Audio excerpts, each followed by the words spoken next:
Oui, la deuxième leçon, on a fait le bilan d'âme, on a fait le temple intérieur, je suis monté dans le mont de Jérusalem et puis je suis descendu dans les eaux d'en bas. Mais on est quand même dans cette période, du mois d'Elul, qui est de la réflexion, du bilan d'âme et puis Rosh Hashanah, le début de l'année, puisque Rosh Hashanah correspond également, puisque j'ai parlé de la Genèse à l'instant, correspond à la création du monde, de l'homme plutôt, puisque c'est la date de la création de l'homme au niveau biblique, hein. Et donc c'est l'année universelle, c'est pas l'année juive proprement dite, hein, puisque l'année juive, d'après le calendrier hébraïque, se fait au mois de Nissan, qui est la période de printemps, et qui est donc la période où nous faisons Pessah, la fête de Pessah. Quand c'est écrit, ce mois-ci sera pour vous le premier des mois. Donc le premier des mois, c'est le mois de Nissan. Donc on peut dire que l'année juive, c'est au moment où on peut parler de judaïsme proprement dit, c'est à la sortie d'Égypte. Donc Rosh Hashanah, c'est une année universelle. Alors quand on parle du bilan d'âme, quand on parle du jugement, etc., donc j'en ai parlé un peu dans d'autres vidéos, hein, mais c'est pas une nouvelle réflexion, c'est une réflexion quand même. Bon, je m'y rêvé quand j'étais dans les eaux comme ça, il y a des trucs qui me tombent sur la tête. Et la réflexion, c'est que quand à Rosh Hashanah, on ne va pas parler de nos fautes, de nos on va, tu sais, j'ai péché, etc. Non, ça c'est pour qui pour.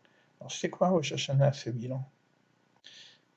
Finalement, comme à Rosh Hashanah, on va symboliser par des fêtes, par la consommation de certains fruits, et ces fruits, c'est pour une nouvelle année. C'est une fruit pour avoir une année douce, comme on le dit dans le texte lui-même. Et on mange une pomme.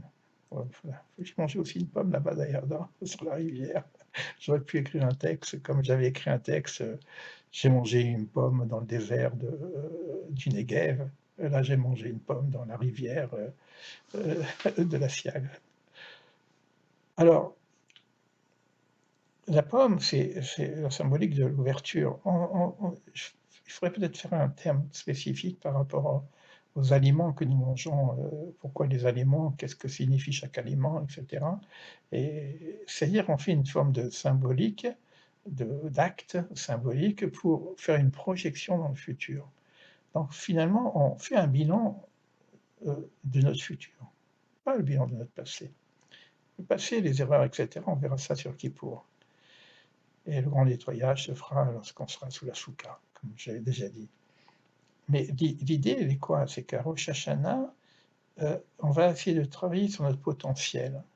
C'est comme si on fait une candidature pour l'année douce, mais l'année riche aussi, riche de mitzvot, puisqu'on va manger des grenades pour qu'il y ait démultiplication de nos mérites. D'accord? Donc on va manger des dates pour qu'il n'y ait plus d'obstacles, plus d'ennemis intérieurs qui viennent nous empêcher d'avancer sur notre chemin. Donc vous voyez que c'est intéressant de voir qu'on se prépare à une année, quelque part, pleine de sens, puisque c'est le thème, hein. Donner du sens à sa vie, mais qu'on puisse avoir une année pleine de sens, qu'on puisse avoir une année douce, évidemment, sans penser qu'on est face à quelque chose de sérieux. Je ne sais pas comment va se passer cette année, mais au niveau de l'extériorité, ça a l'air assez dur. Et je ne vois pas comment on s'en sort de cette problématique si on n'arrive pas à renforcer notre intériorité. Alors, cette année, on ne va pas pouvoir aller, pour beaucoup en tout cas, avec ce confinement, etc., je ne sais pas comment ça va se passer dans les synagogues. En Israël, on prie à l'extérieur. Je ne sais pas, peut-être que cette année, ils vont faire pareil. Mais à l'intérieur, il y a une particule qui n'est jamais abîmée. Tout à l'heure, j'ai parlé de la séparation des eaux. J'ai parlé des lettres. j'ai parlé du Hé.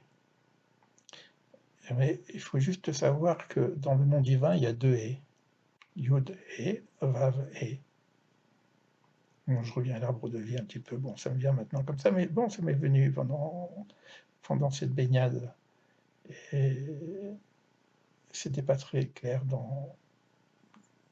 au bord de l'eau quand j'essaie de l'exprimer avec le bruit, etc. C'était pas très clair. Mais finalement, quand on a parlé du Yud-Hé, les deux premières lettres du Hamaïm, c'est les deux premières lettres du nom divin. Mais dans l'arbre de vie, ces deux premières lettres se trouvent en haut, dans ce qu'on appelle dans les Mouchin, dans le Chochma pour le Yud et Bina pour le Hé.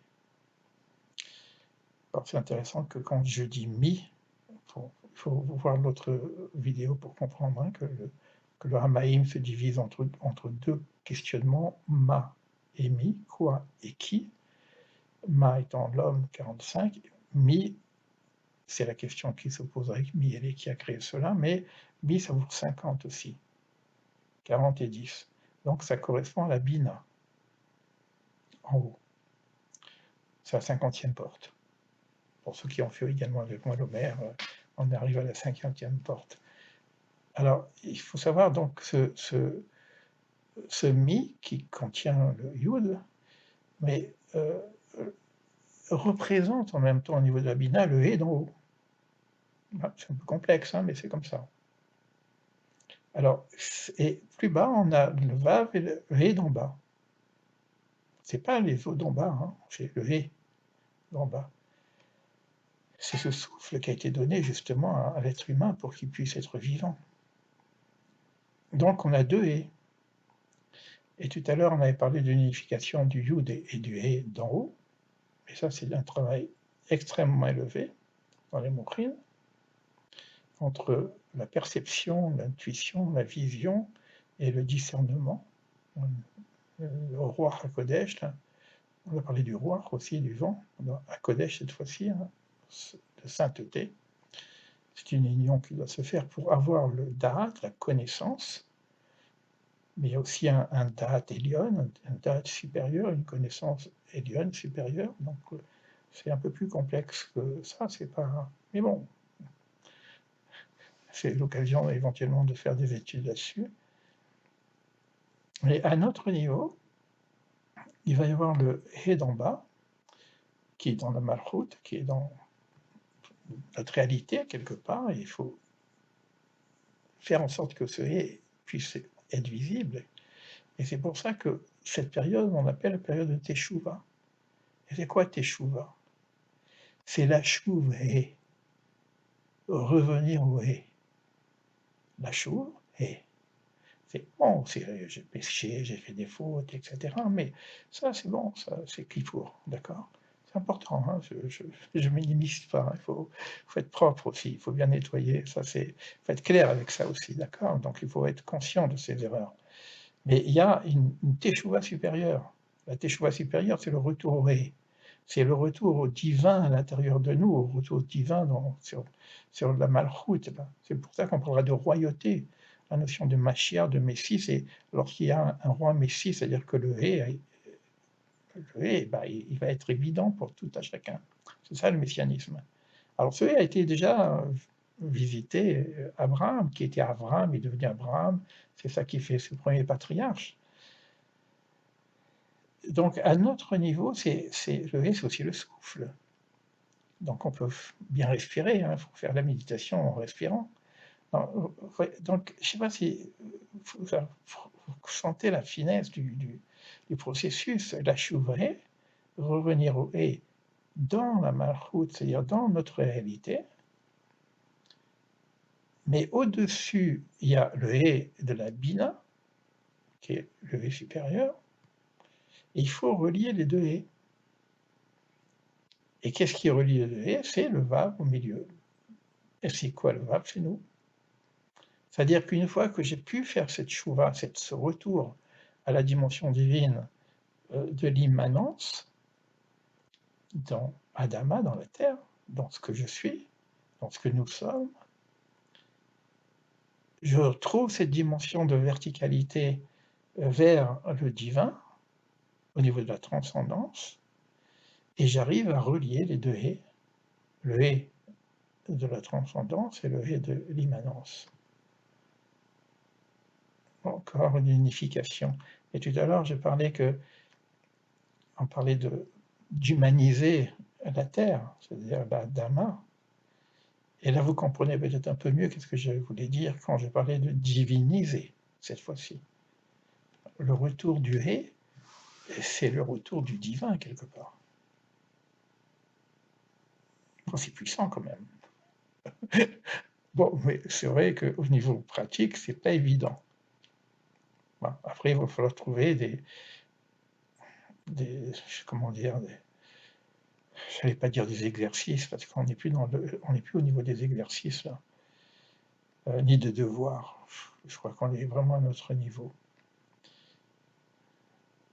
Et c'est vrai que ça, c'est pas quelque chose qui se fait vraiment. Il y a un travail, hein, il y a un travail en bas, dans la tchouva, nettoyage nécessaire, et puis la tchouva d'en haut. La tchouva, il y a un travail à faire, mais à mon sens, que lorsqu'on est aligné à ce niveau-là, ben, il y a une révélation qui se fait, quoi. Il y a quelque chose qui nous est donné. Donc il n'y a plus le travail du bas vers le haut. Il y a un travail du bas vers le bas, du bas vers l'intériorité, on va dire ça comme ça, de retrouver sa verticalité, et ensuite le travail se fait du haut vers le bas. Je sais pas, c'est clair? Non, tant mieux. C'est pas clair. Ça ne veut pas être clair de toute façon, parce que bon, c'est des choses qui sont quand même un peu métaphysiques que j'essaye de vulgariser, et bon, mais bon, je crois que vous avez compris. Alors, donc je vous souhaite je ne sais pas si j'aurai l'occasion de le refaire, s'il n'y a pas l'occasion, en tout cas c'est l'occasion de le faire, d'une bonne année universelle en tout cas, de vous retrouver relié avec vous-même déjà, et puis relié avec le divin, faire cette chouva, la chouvrée, manger des pommes, et quand vous mangez des pommes, et il y a la kavana, la réflexion que cette pomme c'est une porte. L'idée c'est la porte vers la douceur, vers la bonté, vers l'amour, tout simplement. Vous avez vu dans la vidéo, c'est incroyable que toute cette marche, elle se termine par le mot amour.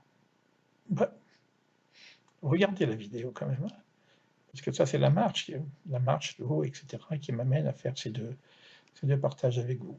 Voilà, donc à une autre balade, je ne sais pas si j'aurai l'occasion d'en faire d'autres. En tout cas, entre Jérusalem et celle-ci, c'était pour moi un grand nettoyage, un grand tikkun. C'était aussi un travail que j'avais décidé de faire, et sortir du confinement de la ville et pouvoir retrouver quelque part de divin dans ce qui existe dans le plus simple, c'est-à-dire la nature, quoi. À bientôt.